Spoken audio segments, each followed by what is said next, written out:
on reprend Bezrat Hashem, on est dans le Pardes, on est à la porte 21 et on est dans notre chapitre 13. Alors, j'ai beaucoup de choses importantes à vous dire. Alors évidemment, on ne perd pas notre sujet. Notre sujet, c'est très simple, on est dans le Shem Mem Bet, dans le nom de 42, et le Ramak ramène au nom du Zohar. La vérité, c'est aussi, c'est plus tardif, Rashi ramène, ou Tosfot, il ramène aussi que le nom de 42 lettres, il a son origine dans les 42 premières lettres de Bereshit. Très bien. La question, c'est comment est-ce qu'on passe des 42 premières lettres de Bereshit jusqu'à Vohu, comme on avait dit, aux 42 lettres du nom Ana Bekoar. Ça, c'était la question technique. Et pour ce faire, effectivement, on a recours à des alphabets. Alors, et la question, c'est qu'effectivement, techniquement, c'est que si on veut passer, comme on a vu la dernière fois, d'un bet, par exemple du bet de Bereshit au Aleph de Ana Bekoar, ça manque pas les solutions et les possibilités. Le Ramak, il avait ramené que, pour ce faire, on allait utiliser uniquement les alphabets qu'on a déjà vus la dernière fois, qui sont au nombre de 6. L'Adbash, Achazbata, Albam, l'alphabet normal, le Ikbecher et le Adbach. D'accord ? Très bien. Pourquoi ? Parce que comme ce nom est un nom ascendant, c'est-à-dire il permet de monter de niveau, il faut que ce qui nous permet de construire ce nom ascendant à partir des 42 lettres de Bereshit soit fait par des alphabets qui soient eux aussi des alphabets ascendants. Ça c'était réglé du cours de la semaine dernière. Il se trouve qu'on va rentrer dans quelque chose auquel j'avais pas mesuré tout ça. D'où ça vient ? Quand on a posé la question, on a dit, mais d'où ça vient ? Pourquoi on prend cet alphabet ou pas cet alphabet ? Alors, il se trouve qu'il y a dans la Kabbalah des Géonim, ça viendrait de Rav Hai Gaon. Rav Hai Gaon, il y aurait une teshuva de Rav Hai Gaon dans lequel lui aussi, il a cette tradition que les 42 lettres du Ana Bekoar, elles proviennent des 42 lettres de Bereshit, et lui, il donne comment est-ce qu'on le fait et avec quels alphabets. Très bien, donc ça vient de là. C'est de là que le Ramak l'a pris. Maintenant, il se trouve, je vous enverrai le lien, mais c'est en hébreu, c'est très compliqué parce qu'il faut lire des manuscrits, etc. Mais il y a un type qui a fait un très très bon travail sur ça, c'est en ligne, qui a retracé l'historique de tous les manuscrits. C'est des manuscrits, il faut les lire, d'accord ? Donc, il a retracé l'historique de tous les manuscrits, et on se rend compte que de manuscrit en manuscrit, ça change. Et non seulement ça change, mais il y a des versions où on n'utilise pas 6 alphabets, mais 10 alphabets. Et qu'en plus, entre les versions manuscrites, donc par exemple ici, je vous ai amené la version manuscrite du Pardes, qui a été retranscrite par Rabbi Abraham Galanti. Rabbi Abraham Galanti, c'était un Italien dont le Rav était Rabbi Moshe Cordovero, mais je pense qu'ils ne sont pas connus parce qu'un était en Italie et l'autre était à Tzfat. Donc, si vous regardez, vous voyez qu'effectivement, ici et là, il y a des erreurs de transcription. Donc, la seule chose que nous, on peut faire, c'est que de dire, voilà, on suit cette tradition que le Ramak nous a ramenée. D'accord ? Et il a ramené cette tradition, dont je vous dis qu'elle viendrait depuis une responsa écrite de Rav Hai Gaon, c'est-à-dire de l'époque des Géonim de Babel. Et encore une fois, je répète, il y a certaines autres versions, parce que le texte circule, où on est passé avec d'autres alphabets, et jusqu'à 10 alphabets différents. Donc nous, on suit ce qu'il y a écrit là, et il n'y a pas d'autres possibilités. Et s'il y a des erreurs, on essaie de comprendre comment ça fonctionne. Ça, c'est l'élément numéro 1. L'élément numéro 2, on a parlé des lettres la dernière fois.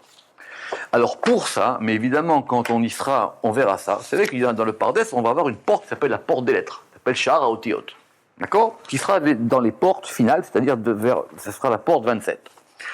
Et en préambule, c'est-à-dire dans le chapitre 1 de la porte 27 des Otiot, voilà qu'est-ce qu'il dit. Alors, c'est vrai qu'il y a un Zohar connu dans Parashat Balotra, qu'on a eu il n'y a pas longtemps. Le Zohar dit là-bas, il est très connu, il est dans le Chok Israël, ce Zohar là-bas. Il dit, vous savez que le Zohar, il dit, malheur à ceux qui pensent que la Torah, elle est venue raconter des histoires. Que si la Torah est venue raconter des histoires, alors tout le monde peut écrire des histoires, et il y a même des gens qui sont capables d'écrire des histoires mieux que la Torah elle-même. D'accord ? Si c'est pour faire de la littérature, ça manque pas. Donc, chaque chose qui est écrite dans la Torah, elle a un sens. Très bien. Et le Zohar développe là-bas, et il dit, ça ressemble à quoi ? Il dit, ça ressemble à un vêtement. C'est-à-dire que les histoires que la Torah raconte, c'est un vêtement. Et sous le vêtement, il y a un corps. Et sous le corps, il y a une âme. Et il y a l'âme de l'âme. Voilà comme on dit le Zohar là-bas. Donc il y a 4 degrés. Je répète, il y a le vêtement, le corps, l'âme et l'âme de l'âme. Et que celui qui est capable de regarder derrière le vêtement de la Torah pour parvenir au corps, c'est déjà un premier degré, ça s'appelle le corps de la Torah. Celui qui est capable de passer du vêtement à l'âme de la Torah, c'est encore un 3e degré. Et il y a des gens qui sont capables de comprendre l'âme de la Torah. Mais ces 4 degrés, qui ne sont pas les degrés du Pardes, Pshat, Remesh, Drash, Sod, aucun rapport, parce que c'est évidemment une autre chose, ces 4 degrés, ils sont effectivement l'un sur l'autre. Vous voyez bien que le vêtement, il est sur le corps, et que le corps, il est sur l'âme, et que l'âme, elle est... Et que, donc du coup, ça veut dire qu'on va de l'extériorité à l'intériorité. Très bien. Et évidemment, ça n'a aucun rapport avec le Pardes, parce que déjà, cette notion de Pardes, c'est très difficile d'abord à la sourcer. Parce que si on dit que Pardes, c'est Pshat, Remesh, Remez, Drash, Sod, et en plus, elle n'a aucun sens. Pourquoi ? Parce que simplement, une fois qu'on est au Pshat, on passe au Drash. Même Rashi, quand Rashi dit le Pshat ne me suffit pas, il passe au Drash. Donc le Remez, il est où ? Donc si vraiment il y aurait 4 degrés, il devrait être Pshat, Drash, Remez, Sod. On passe pas du Pshat au Remez, ça n'a aucun sens. Même Rashi ne le fait pas. D'accord ? Donc ça, c'est très compliqué à faire. Donc c'est pas ça le sujet. Mais maintenant, ça c'est ce qui est marqué dans le Zohar. Le Rama qui ramène là-bas, dans Shara Otiyot, alors on le fera en détail, hein, je vous le résume, il dit donc qu'il y a 4 degrés dans l'étude de la Torah. Il dit le premier degré, c'est le degré de ce vêtement. Le degré de ce vêtement sont les gens qui vont lire la Torah comme ils lisent un texte.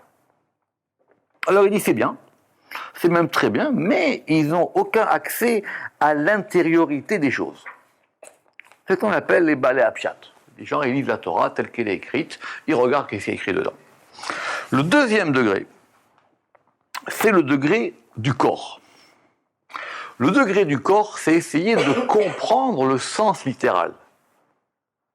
Comprendre le sens littéral, c'est pour ça que ça s'appelle le corps, c'est comprendre les principes de la Torah, ce qu'on appelle les goufs.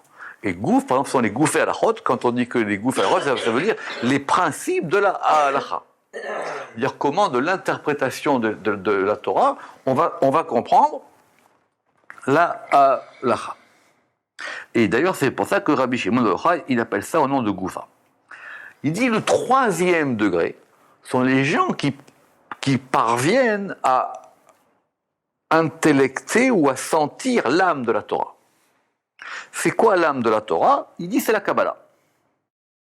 Et c'est-à-dire tout ce qui est écrit dans le Zohar, tout ce qu'on va apprendre sur l'intériorité de la Torah, tout ce qui s'appelle la Kabbalah.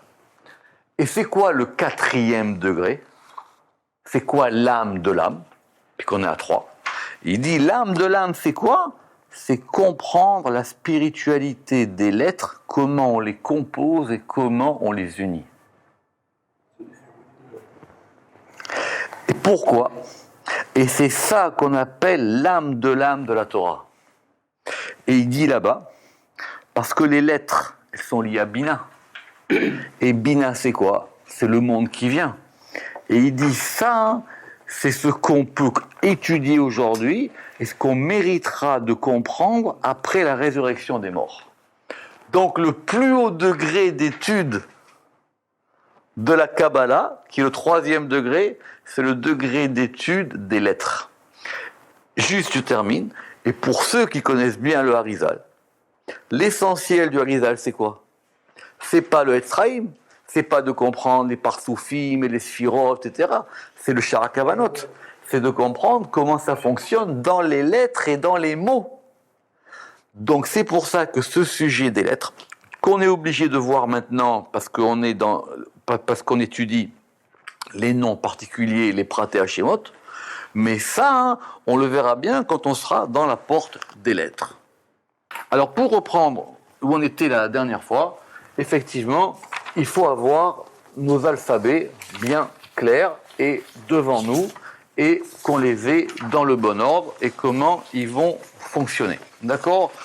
Donc ces alphabets, ils sont là, on va les avoir maintenant, et effectivement, on prend notre temps et on va essayer de reprendre là où est-ce qu'on en était.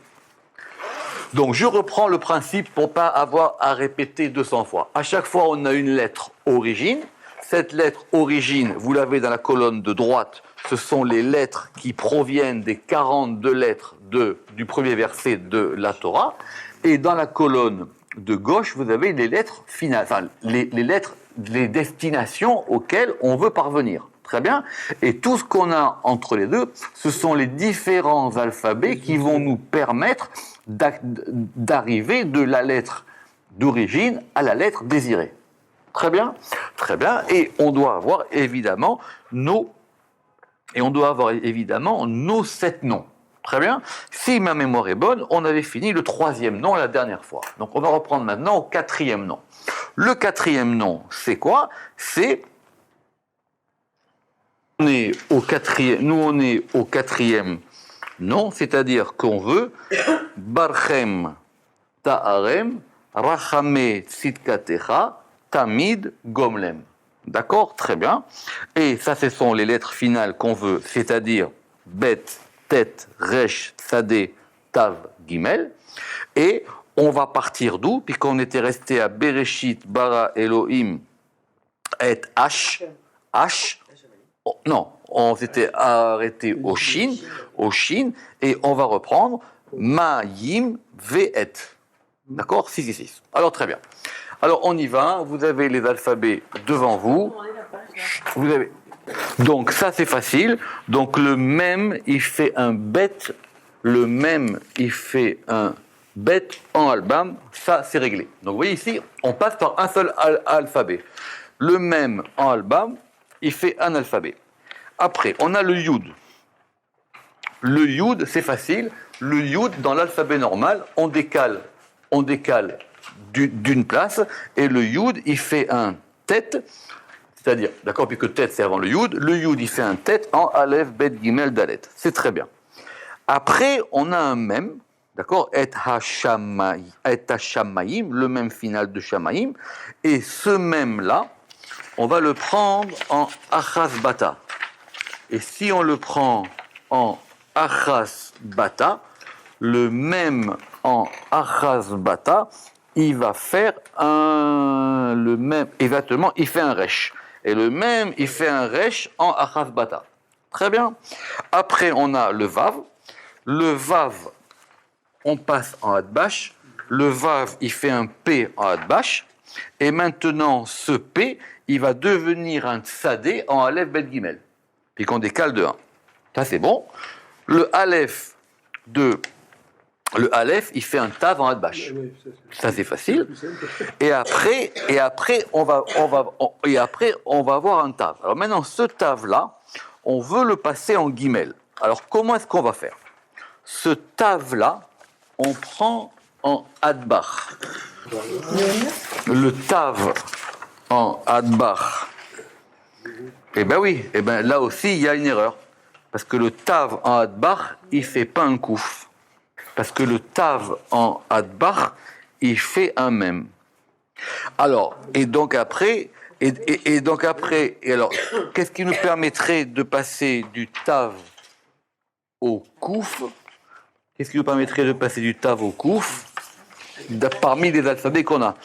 Maintenant, effectivement, est-ce que notre adbar, il est bon ou pas adbar? D'après l'adbar que moi j'ai ici, le kouf, il donne le kouf, enfin, le kouf, le kouf, il va avec un sadé. Alors, admettons, on poursuit. Tav, il fait un kouf, et le kouf, il fait un resh, c'est normal, en aleph, bet, gimel, dalet.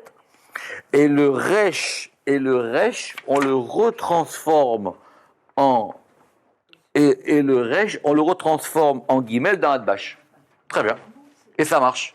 Et le resh, on le retransforme en gimel dans Adbash. La véritable question, c'est est-ce que notre Adbar, il est bon ou pas? Est-ce qu'il n'est pas bon? Ça, du coup, ça c'est une bonne question. Parce que nous, on reprend. Le principe du Adbar, c'est quoi? Le principe du Adbar, c'est qu'on a à chaque fois 10.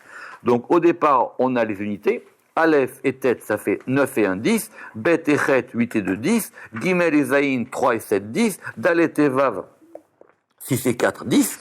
Après on passe. Il faut bien que tu aies deux fois et. Oui, mais ça, ce sont les mêmes. C'est-à-dire qu'elles ne bougent pas. Voilà. Il n'y a rien qui transpose. Après, on passe... en fait, à la fin de chaque série... Et après, doucement, et après le Vav, après le Yud, il fait 10, et le Tzadé, il fait 90, ça fait 100. Très bien. Le Chaf, il fait 20, le P, il fait 80, ça fait 100. L'Amed, il fait 30, Aïn, 70, ça fait 100. Le Même, il fait 40. Le Samer, il fait 60, ça fait 100. Ça fait 100. Noun et Noun, ça fait 50. Et donc là on est toujours dans les... Là maintenant, on est passé les centaines. Maintenant, on veut arriver aux 1000. Alors maintenant, pour arriver aux 1000, c'est ça, Kouf, ça fait 100. Sophite, ça fait 900. Et Tzadé Sophite, il fait 900, ce qui fait 1000. Resh, ça fait 200. Et P Sophite, et P Sophite, il fait 800. Voilà. Shin, il fait 300. Voilà. Et Nun Sophite, il doit faire 700. Exactement. Et le Tav, il fait 400. Voilà. Et le Même Sophite, il doit faire 600. Exactement. Ok, et très bien. Doucement. Pour avoir mes deux, exactement. Alors maintenant, comment est-ce qu'on tire ça? C'est très facile. L'alphabet se termine à Tav, d'accord? Tav, c'est 400. Ok, très bien. L'alphabet se termine à Tav. Maintenant, une fois qu'on a épuisé nos 22 lettres de l'alphabet, on revient sur les finales. D'accord? C'est laquelle la première des finales qu'on a? C'est le Chaf. Donc, le Chaf, il vaut 500. Elle est pas là. C'est le Chaf Sophite. Il est là, il est au bout, tu vois. Le Chaf, En fait, le Chaf Sophite, il est 500. Très bien. Après, on a le Chaf, Lamed, on a le Même. Le Même Sophite, il vaut 600. Donc, si le Même Sophite, il vaut 600, c'est normal qu'on le trouve en face du Tav. Voilà. C'est très bien. Après, on a le Même. Après, on a le Noun. Il faut 700.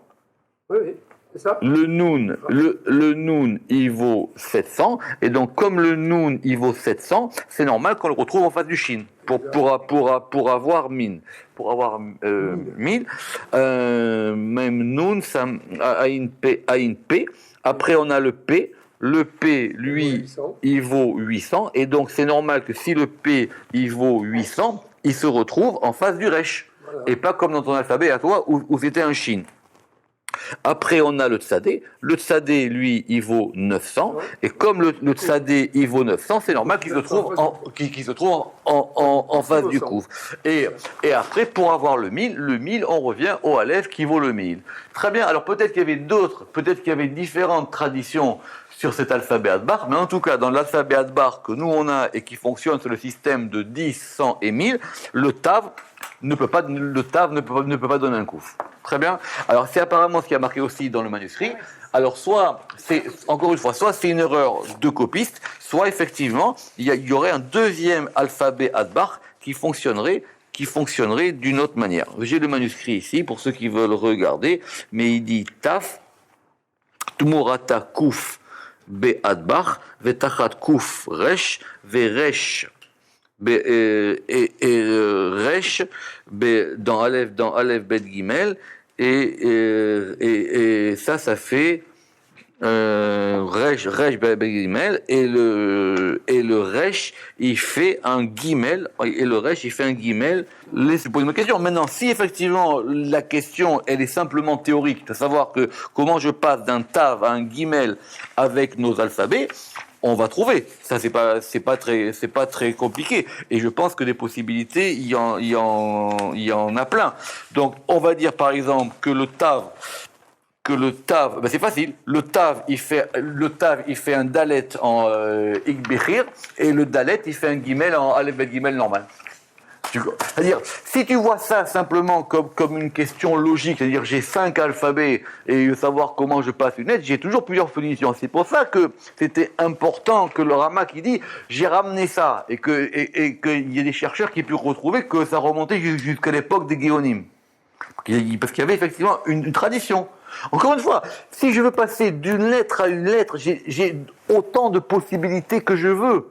Très bien, nous on a restreint le champ des possibilités en disant on n'utilisait que des alphabets ascendants. Mais même avec les alphabets ascendants, j'ai plein de possibilités. Très bien. Alors ça c'était pour notre 4e nom.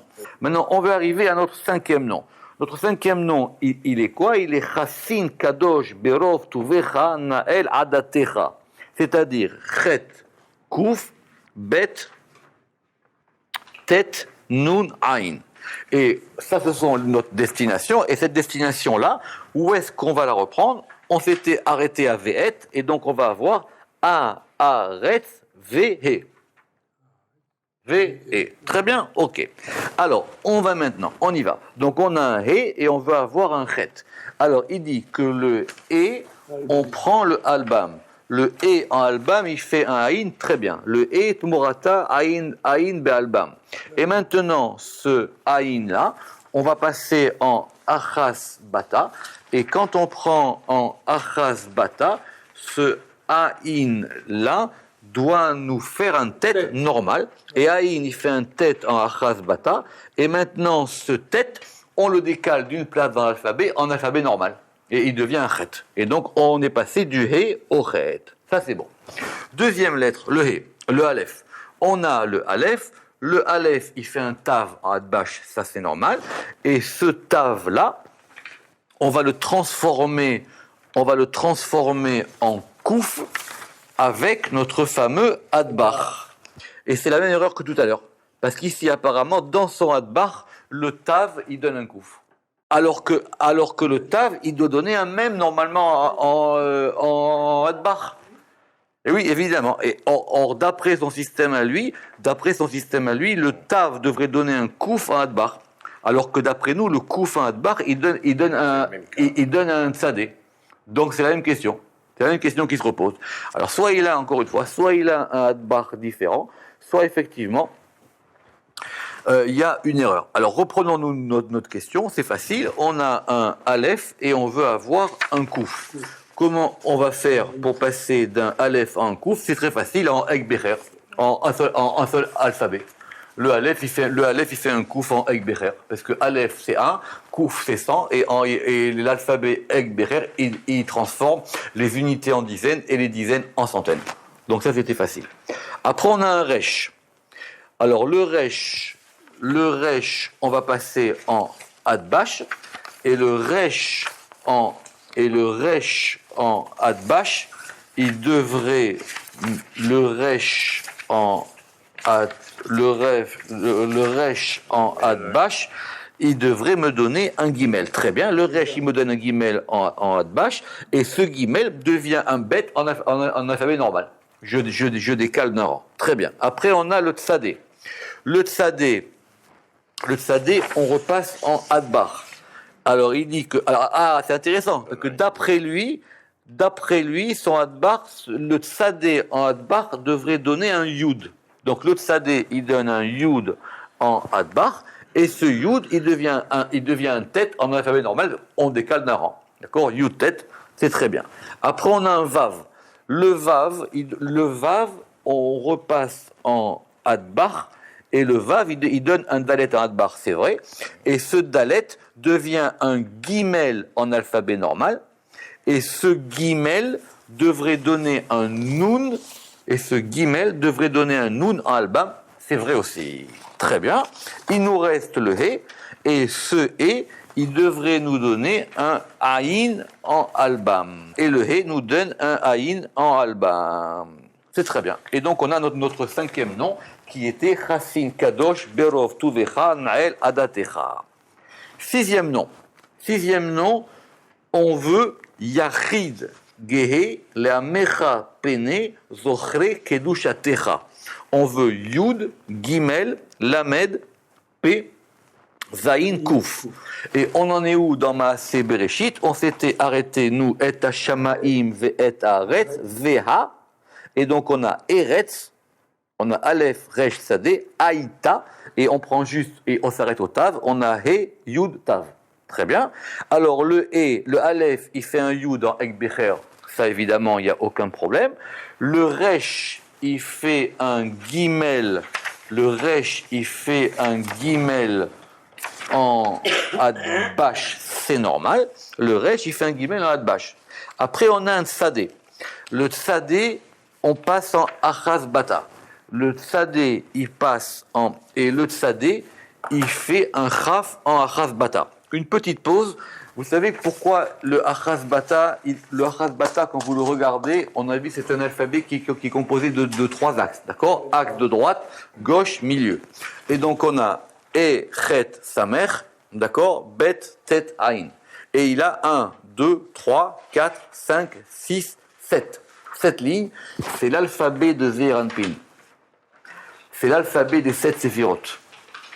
C'est l'alphabet des trois axes. C'est l'alphabet qui permet de. C'est l'alphabet qui permet de travailler dans les 7 séphirotes inférieures. Vous avez l'axe de droite, Chesed, Gvura et Tiferet. D'accord? Alors, on reprend. Donc, on a dit que notre Tsadé faisait un Chaf en Achaz Bata, et ce Chaf devait nous faire un Lamed, et ce Chaf devrait nous faire, doucement, et ce Chaf devrait nous faire un Lamed en Adbash. Ce qui est vrai, c'est validé. Maintenant, on a un He. Le He, on repasse en Adbash. Le He, il doit nous faire un Tsadé en Adbash, c'est vrai. Et ce Tsadé nous devient un P en alphabet normal. Donc on a Aleph, P Tsadé. On a décalé d'une lettre. Après, on a un Yud. Alors le Yud, encore une fois, le Yud, on reprend en Adbar. Alors il dit que le Yud, il fait un Tsadé en Adbar, c'est normal.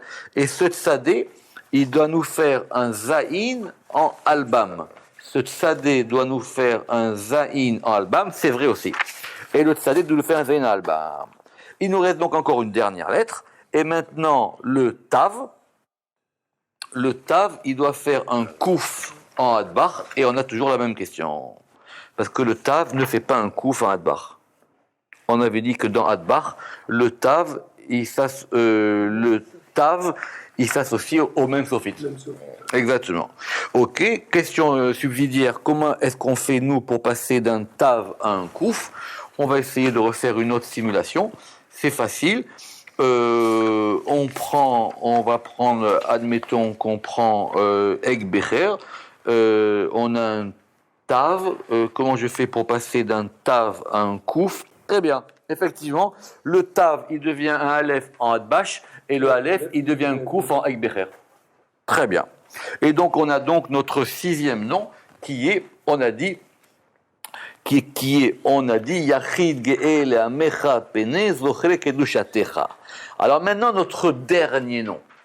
Notre dernier nom, il est important parce que ça va être le dernier nom du Shem Membet.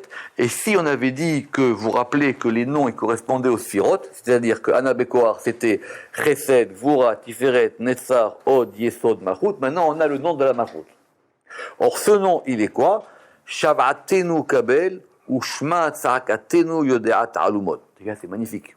Shav'atenu Kabel, reçoit notre complainte, ou Shma Tza'akatenu, et écoute notre cri, Yodeat Alumot, parce que toi tu connais les secrets et les subterfuges. Alors, donc ça, c'est-à-dire qu'il nous faut un Shin, il nous faut un Kouf, il nous faut un Kouf, il nous faut... Pourquoi un Vav? Shin Kabel, Ushma, c'est un Vav, Sa'akotenu, Yodea, c'est un Yud, Ta'alumot. Très bien. Et nous, on va terminer maintenant nos lettres de Bereshit. On en était resté où? On avait dit et hashamaim ve'et haaretz, ve'haaretz ait. Et donc, on a aïta. Alors, là, on reprend. Nous, on était resté à ait. D'accord? Ouais. Si on était resté à ait, après, normalement, qu'est-ce qui nous reste? Il nous reste le he. D'accord? Ouais. Aïe. Après, on doit avoir encore un tav. Ouais. Après, on a he, vav. Et normalement, on devrait avoir vav bet. Et ouais. Très bien. Il manque un Or là, non, justement, aïta tohu, le tohu, on l'a. Ouais. Et simplement, lui, il a mis bet et. Bet et à la place de vev bat, à la place de vav bet. Ouais, puisque ça. Kazak. Alors ça, cette question, il va la poser plus tard. Cette question, il va la poser plus tard. Je vous ai dit, c'est un passage très compliqué. Nous, on veut. Le Zohar, il avait dit que c'était que les 42 lettres, Bemem, Bet, Advan, des Shema, Mefarish, les Menda, Koladven, et Konigoya, et Inut, Bereshit, Bara, Elohit, Bara, Elohim, Et Hashamayim, Bet, Haaretz, Ve'haaretz, Aïta, Tohu, Vavo. Et donc, on s'arrêtait au bet. Donc, nos deux dernières lettres doivent être normalement vav et bet. Ce qui n'est pas le cas ici. Mais c'est pas grave, on ne se décourage pas, on va déjà prendre ce qu'on a. Alors, d'après ce qu'on a, qu'est-ce qu'on a ici? On a un he. Alors, il dit que le he doit nous faire un lamed en achas bata. Le he doit nous faire un lamed en achas bata, c'est normal. Ok. Après, maintenant, ce lamed nous fait un aleph en albam. Et attention, c'est pas fini. Maintenant, ce aleph en albam, il va se transformer en tav en adbash. Et ce tav en adbash, il devient un shin en aleph bet gimel dalet. Vous imaginez tout ça pour quand même. Regardez que pour passer de ce et au shin, on a utilisé 1, 2, 3, 4 alphabets. On a utilisé 4 alphabets pour passer du he au shin. Alors que pour passer maintenant du tav au kouf, du mot d'après, c'est un seul alphabet, be'adbar. Est-ce que d'abord, et est-ce que notre tav fait un kouf en adbar? C'est toujours la même question. On avait dit que c'est d'après notre adbar, ça marchait pas, et on avait dit que vous vous rappelez que ça marche pas. Donc pour passer du tav au kouf en adbar, on fait quoi? On passe le tav en aleph en adbash, et après le aleph en kouf en ekberer. Vous vous rappelez qu'on vient de voir le problème plus haut. Après on a un he. Et de ce et là, on veut un vav, c'est facile. Et Tumurata, vav, be, aleph, bet, gimel, dalet, on décale de 1 dans l'alphabet. Alors, nous on était maintenant, je reprends, et Bereshit bar Elohim, et Hashamim, bet, haaretz, ve'haaretz, aïta. D'accord? Aïta. Aïta. Et maintenant, on a notre dernier mot qui est tohu. Alors, le vav, ce vav, Temurata et be, aleph, bet, gimel, c'est-à-dire le vav, il se transforme en e, et ce e doit nous faire un tsadé en adbash, ce qui est vrai. Très bien. Donc là maintenant, on va s'intéresser à notre dernier problème. Très bien.